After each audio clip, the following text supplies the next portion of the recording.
What's going on, Guardians? My name is the Black Link, and today is Friday, March 15th. Another Xursday has come on around, and we are going to be detailing the items in the inventory of the Agent of the Nine for this weekend.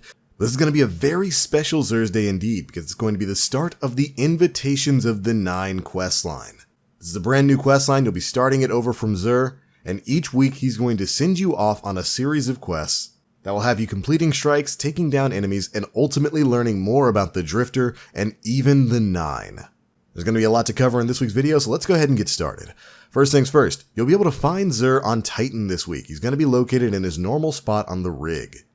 So go ahead, load that world space up, and if you've never found him on the rig before, you can follow the path that we're taking here. It doesn't take that long to get to him at all. He'll be above the alcove that leads over to the Lost Sector. Anyways, once you've made your way here, you can check out what Xur's got. Now, of course, first things first, he's got his Faded Isochronal Engram. You can pick this up for a total of 97 legendary shards, and it'll get you a chance at picking up a random piece of Year 1 exotic gear. You mainly use this to complete your collection of D2 Year 1 stuff. If you wind up buying it, hopefully you get something good. Now let's get on to his main inventory. First things first, the weapon Xur's got for sale this week is the Crimson Exotic Hand Cannon. This comes with the intrinsic ability Banned Weapon, where it fires a 3-round burst. It basically acts like a pulse rifle. It also comes with the ability Small Bore for increased range and increased stability, Accurized Round for further increased range, and its special ability Cruel Remedy, where kills with this weapon heal the wielder. Precision kills will also refill the magazine. Fantastic ability for this gun, makes it great in PvE and PvP. Also, with its massive range and massive stability that can be furthered with the Masterwork, this is a great choice all around. It also comes with a heavy grip. Definitely a very fun weapon, very unique in the way that it performs kind of like a pulse rifle. Not bad at all.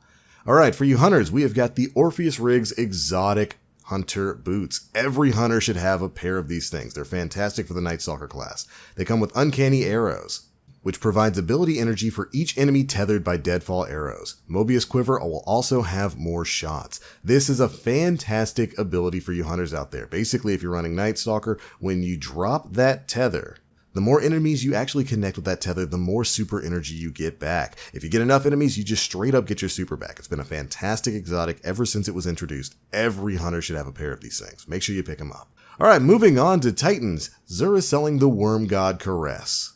These exotic Titan gauntlets come with the special ability Burning Fists, where melee kills increase melee damage for a period of time. Additional kills extend duration and increase effects, so the more you're slapping things around with your melee, the stronger your melee is going to get. And I do actually believe this ability works in tandem with some things like the Striker's Sure Hand, the Forged Sword. You can run that with like a surrounded spec, and I think as long as you don't have any ammo, your sword strikes will get bonuses from all of these melee abilities as well as the surrounded ability, so it puts out some crazy damage. So there's definitely some interesting options there. Not a bad choice at all for some Titan gauntlets. Alright, moving on to the Warlocks, we finally got a bit of Warlock Forsaken armor on sale, and oh boy is it good. We have got the Chromatic Fire Exotic Warlock chest piece. Oh, I'm so happy Xur is selling these so people can get them. These come with the special ability Crystalline Transistor, where precision kills with your kinetic weapon create an explosion in the element of your equipped subclass. Basically, these things grant every single kinetic weapon in the game the Dragonfly ability, and the element of the explosion is going to be based on whatever subclass you're running. So if you're running Dawnblade, it's going to be Solar. If you're running Nova Warp, it's going to be Void. These are definitely an awesome exotic, and they mix well with really hard-hitting kinetic weapons. So stuff like kinetic sniper rifles like the Supremacy. The Chaperone works really well with this, and I cannot wait to try it out with the burn effect of Thorn. It's going to be so good. Warlocks, you should definitely pick this up. All this armor can be picked up for 23 legendary shards, so it's not even that expensive. But alright, next up, of course, we got the Five of Swords. This is the legendary Nightfall challenge card. You pick this up so that you can change your Nightfall modifiers, in case you haven't done that already. But moving on, we have the start of the Invitations of the Nine. Xur has a new bounty called The World. And like I said, this will serve as the official start for the Invitations of the Nine, that weekly quest you're going to be able to go on to get some powerful rewards as well as a little bit more insight into the backstory of some of the game's biggest characters now.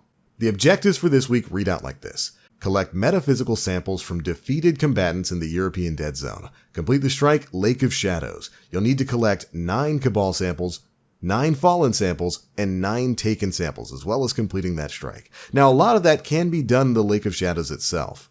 So I would definitely recommend starting that up first, going through it. By the time you get to the end of it, you should be completely done with the taken samples, and then the rest, you can just go and run public events in the EDZ to get that done really quickly. Fallen samples were dropping all over the place for me, but I did have a little bit of trouble with the Cabal samples. I ran a couple of lost sectors in different areas and didn't get much, but then I ran one Cabal drill heroic public event and got like 8 out of 9. So just stick with public events, you'll get it all done in no time flat. Once you've completed this, the quest itself will update, and you'll be tasked with heading to the Drifter's ship, the Derelict. Once you're in here, you're going to hop through a portal and have a very interesting encounter with the Emissary of the Nine. You're also going to get to see a really cool cutscene. I'm not going to spoil any of that here, but once you completed all of this, you will be granted a powerful reward, which makes this quest more than worth the wait for me. We get some awesome insight to the Drifter here, and I cannot wait to learn more about some of these characters in coming weeks. I'll admit, I personally thought this was just going to be a quick little quest where we'd get like maybe a tiny bit of lore drop like what we've been getting with the Allegiance quest, so I was really happy to see the cutscene that we got in there. And it's got me really excited to see what's going to be coming in later weeks. What's going to lie at the end of this? What does it mean for Destiny's future?